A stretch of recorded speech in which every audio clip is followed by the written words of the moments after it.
സിദ്ധാർത്ഥ എഴുന്നേൽക്കടാ. ഇവിടെ ചായയും വെള്ളം തരാനൊന്നും ആരുമില്ലേ?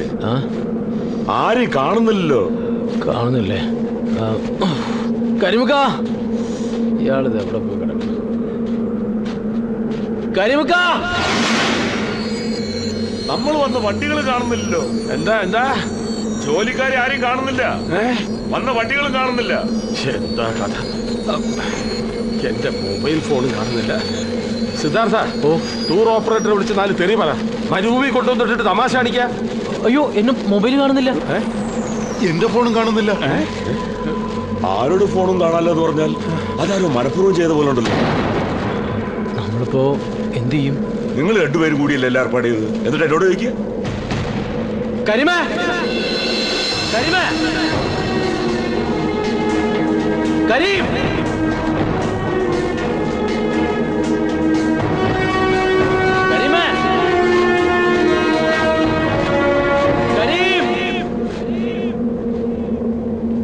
കരീം,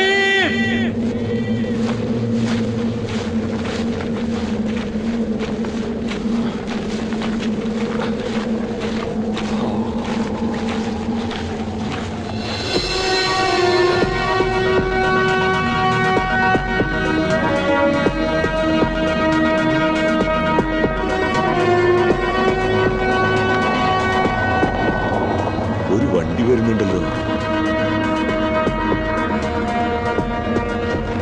ഇങ്ങോട്ട് വരട്ടെ. Irresponsible idiots.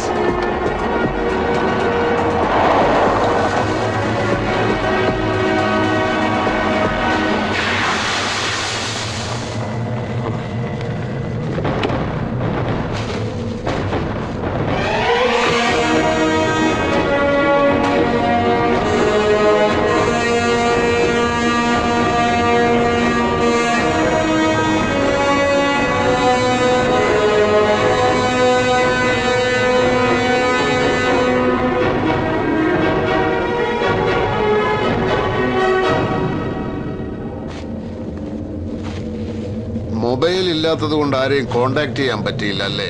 മുകുന്ദൻ, നീ എന്റെ പേര് മറന്നില്ല അല്ലേ? സന്തോഷം. മുകുന്ദനെ പറ്റി ഒരു വിവരമില്ലായിരുന്നല്ലോ. അന്വേഷിച്ചപ്പോ ഇറാഖിലോ മറ്റോ? ഇല്ല. സഖാവ് കരുണൻ എനിക്ക് വേണ്ടി കണ്ടുപിടിച്ച സ്ഥലം വിട്ടിട്ട് ഞാൻ എവിടെ പോവാൻ? വാ, നമുക്ക് ആ തണലിൽ പോയിരുന്ന് സംസാരിക്കാം. എത്ര കാലമായി കണ്ടിട്ട്. വേണ്ട കരുണ, ഈ വെയിലും ഈ മണലും എനിക്ക് വളരെ പരിചയമായി കഴിഞ്ഞു. പാവപ്പെട്ട പ്രവർത്തകർ അടികൊണ്ട് ചോരതൊപ്പി ഉണ്ടാക്കി തന്ന പാർട്ടിയുടെ തണലിൽ സുഖിച്ച് ജീവിച്ച് ശീലിച്ച കരുണന് ഈ വെയില് താങ്ങാൻ ഇത്തിരി പ്രയാസമായിരിക്കുമെന്നറിയാം. മുകുന്ദൻ എന്താ ഇങ്ങനെയൊക്കെ സംസാരിക്കുന്നത്?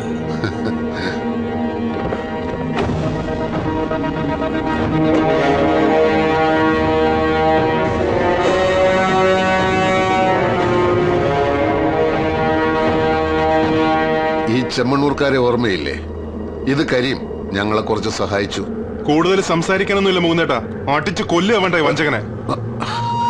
ജീവിതകാലം മുഴുവൻ പാർട്ടി പാർട്ടി എന്ന് പറഞ്ഞു നടന്ന സൊസൈറ്റി ഗോപാലൻ എന്ന പാവം മനുഷ്യനെ, എന്റെ അച്ഛനെ എങ്ങനെ ചതിക്കാൻ തോന്നി കരുണ നിനക്ക്? നിനക്കിപ്പ കിട്ടിയ ഈ കൂട്ടുകാരുണ്ടല്ലോ, അവരോടൊപ്പം ചേർന്ന് നീ നിന്നെ വളർത്തിയ പാർട്ടിയെയും കേരളത്തിലെ ജനങ്ങളെയും ചതിക്കുകയാണ്. അത് ക്ഷമിക്കാൻ എനിക്ക് പറ്റില്ല. അച്ഛനോടും എന്നോടും ചെയ്തത് എനിക്ക് മറക്കാൻ പറ്റും. ചതിക്കപ്പെടുക എന്നുള്ളത് ഇപ്പൊ എനിക്കൊരു ശീലമായിരിക്കുന്നു.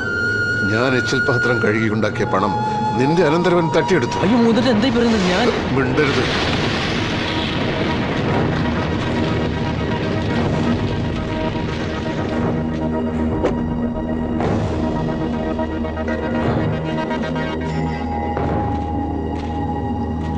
ഞാൻ അതും ക്ഷമിക്കുമായിരുന്നു. പക്ഷേ നിരപരാധിയായ ഒരു പെൺകുട്ടിയെ കുറ്റവാളിയാക്കിയതിന് ഈ നാട്ടിലുള്ള ശിക്ഷ നീ അനുഭവിക്കണം. പുറത്ത് പോലീസ് നിന്നെ കാത്തു നിൽക്കുന്നുണ്ട്.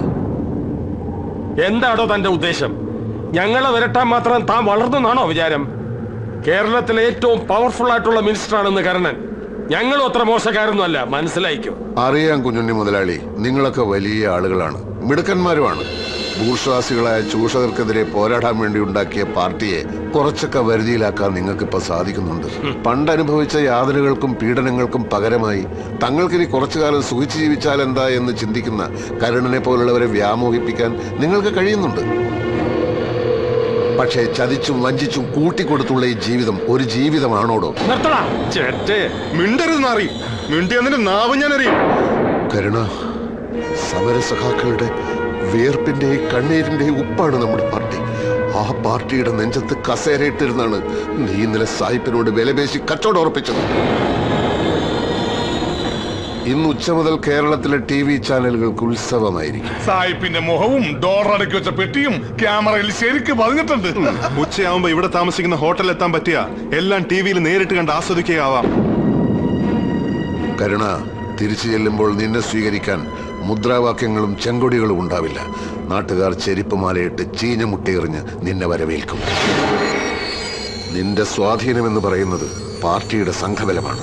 അതില്ലാതായാൽ നീ വെറും തോട്ടത്തിൽ പറമ്പിൽ കരുണൻ മാത്രം. അപ്പൊ തൽക്കാലം ഞങ്ങൾ പോവുക. ഈ മരുഭൂമിക്ക് ഒരു 19 കിലോമീറ്റർ നടന്നാ നിങ്ങൾ മെയിൻ റോഡിൽ എത്താതിരിക്കില്ല. സിദ്ധാർത്ഥനെ ഞങ്ങൾ കൊണ്ടുപോവാ, പോലീസിന് കൊടുക്കാൻ. ഓടിക്കോ. പോയോ? അപ്പൊ കാണാൻ സഖാവേ. ലാൽ സലാം.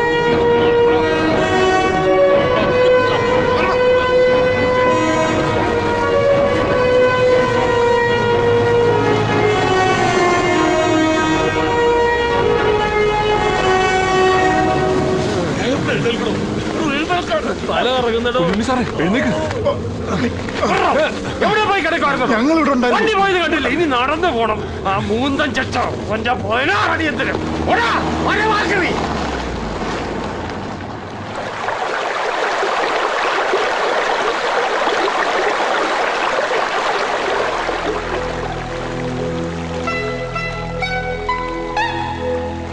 കുറച്ച് പണമാണ് കഴിഞ്ഞ 3 വർഷത്തെ എന്റെ സമ്പാദ്യം.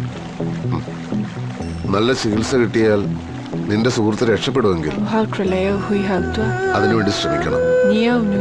അതിനുവേണ്ടി പണം ഉണ്ടാക്കാനാണല്ലോ നീ ഇവിടെ വന്നത്. ചികിത്സയേക്കാൾ ഒരുപക്ഷെ നിന്റെ സാന്നിധ്യം അയാൾ ആഗ്രഹിക്കുന്നുണ്ടാവും. നിങ്ങൾക്ക് രണ്ടാൾക്കും നല്ലൊരു ജീവിതം ഉണ്ടാവട്ടെ.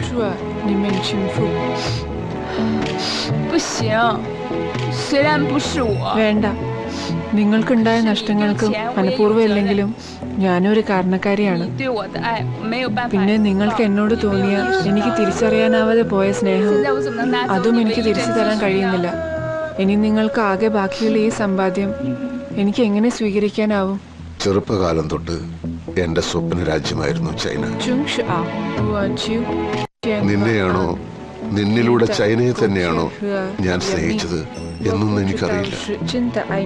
ഇല്ലാത്തൊരു കടബാധ്യത തീർക്കാൻ വേണ്ടി കരുതി വെച്ചിരുന്ന പണമാണിത്. അതിനിപ്പോ പ്രസക്തിയില്ലാതായി. ഞങ്ങൾ കമ്മ്യൂണിസ്റ്റുകാർ ജീവിക്കാൻ ആവശ്യമുള്ളതിൽ കൂടുതൽ പണം സൂക്ഷിക്കാൻ പാടില്ലെന്നാണ്. ബാക്കിയുള്ളത് കഷ്ടപ്പെടുന്നവർക്കുള്ളതാണ്. ഇപ്പോ നിനക്കാണിത് ആവശ്യം. ഇത് വാങ്ങണം.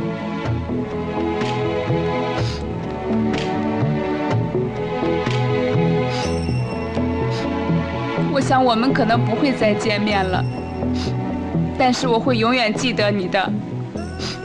ഇനി നമ്മൾ തമ്മിൽ കാണില്ലായിരിക്കും, പക്ഷേ നിങ്ങളെ ഞാൻ ഒരിക്കലും മറക്കില്ല എന്നാണ് അവള് പറഞ്ഞത്.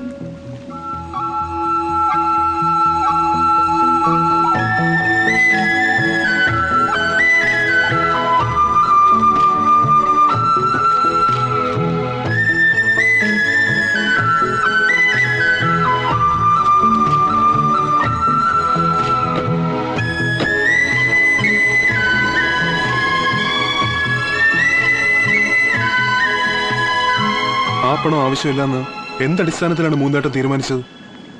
ഒരസുഖം വന്ന തിരിച്ച് നാട്ടിലെത്തി മുന്നോട്ടുള്ള ജീവിതത്തിന് ഒന്നിനും പണം വേണ്ടേ? മറ്റുള്ളവർക്ക് വേണ്ടി ജീവിക്കുന്നവനാണ് ഒരു യഥാർത്ഥ കമ്മ്യൂണിസ്റ്റ്. എന്നെപ്പറ്റി എനിക്ക് ആശങ്കകളില്ല. അധ്വാനിക്കാനുള്ള മനസ്സുണ്ടെങ്കിൽ ഈ ലോകത്ത് എന്തിനും പരിഹാരമുണ്ടെന്ന് ഇവിടുത്തെ ജീവിതം എന്നെ പഠിപ്പിച്ചു. പിന്നെ നാട്ടിലേക്ക് വരുന്ന കാര്യം, അധ്വാനത്തിന്റെ വിലയറിയാത്ത, ഒരു ചെറിയ വിഹിതം കിട്ടിയാൽ ഏത് കടുത്ത അഴിമതിയും കണ്ടില്ലെന്ന് നടിക്കുന്ന, കടമകൾ വിസ്മരിച്ച് അവകാശങ്ങളെക്കുറിച്ച് മാത്രം സംസാരിക്കുന്ന ഒരു സമൂഹത്തിന് എന്നെ ആവശ്യമില്ല. ആവശ്യമുണ്ട്. അധ്വാനത്തിന്റെ വിലയറിയുന്ന, അവകാശങ്ങളെയും കടമകളെയും കുറിച്ച് ബോധമുള്ള, സ്വന്തം ജീവിതം കൊണ്ട് മാതൃക കാണിക്കാൻ കഴിവുള്ള നേതാവിനെ ജനങ്ങൾക്ക് ഇന്ന് ആവശ്യമുണ്ട്. ആരുടെയും നേതാവാകാൻ ഞാനിനി ഇല്ല അൻവറെ. ഇവിടുത്തെ കന്നുകാലികളുടെയും മരങ്ങളുടെയും ഒക്കെ ഇടയിൽ ഒരു വലിയ സമത്വം ഞാൻ അനുഭവിക്കുന്നുണ്ട്. ആ അർത്ഥത്തിൽ ഞാൻ സംതൃപ്തനാണ്. ഇല്ല, മുകുന്ദേട്ടൻ അങ്ങനെ ഒളിച്ചോടാനാവില്ല. ചെമ്മണ്ണൂറുകാർക്ക് വഴിതെറ്റിപ്പോയിട്ടുണ്ടെങ്കിൽ അവരെ തിരിച്ചു കൊണ്ടുവരാനുള്ള ബാധ്യത മുകുന്ദേട്ടനുണ്ട്. ഒരു കമ്മ്യൂണിസ്റ്റുകാരന്റെ ജീവിതം അവസാനമില്ലാത്ത പോരാട്ടമാണെന്ന് മുകുന്ദേട്ടൻ തന്നെ പലവട്ടം പറഞ്ഞിട്ടുള്ളതല്ലേ. ഒഴിഞ്ഞു മാറാൻ മുകുന്ദേട്ടന് കഴിയുമോ?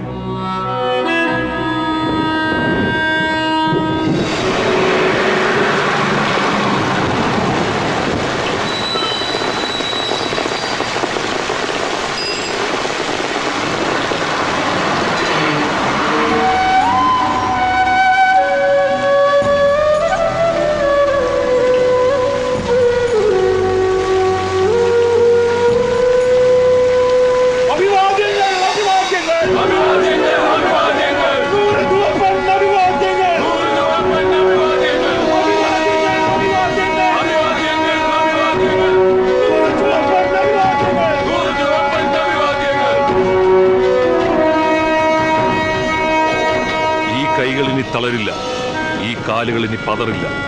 ഉറച്ച മനസ്സോടെ ജീവിതാനുഭവങ്ങൾ കരുത്തേകിയ, ജീവിതം കൊണ്ട് മാതൃക കാട്ടാൻ കരുത്തുള്ള ക്യൂബ മുകുന്ദനെ പോലുള്ളവർ നയിക്കുന്ന പുതിയ കാലഘട്ടത്തിന്റെ വിപ്ലവത്തിന് സമയം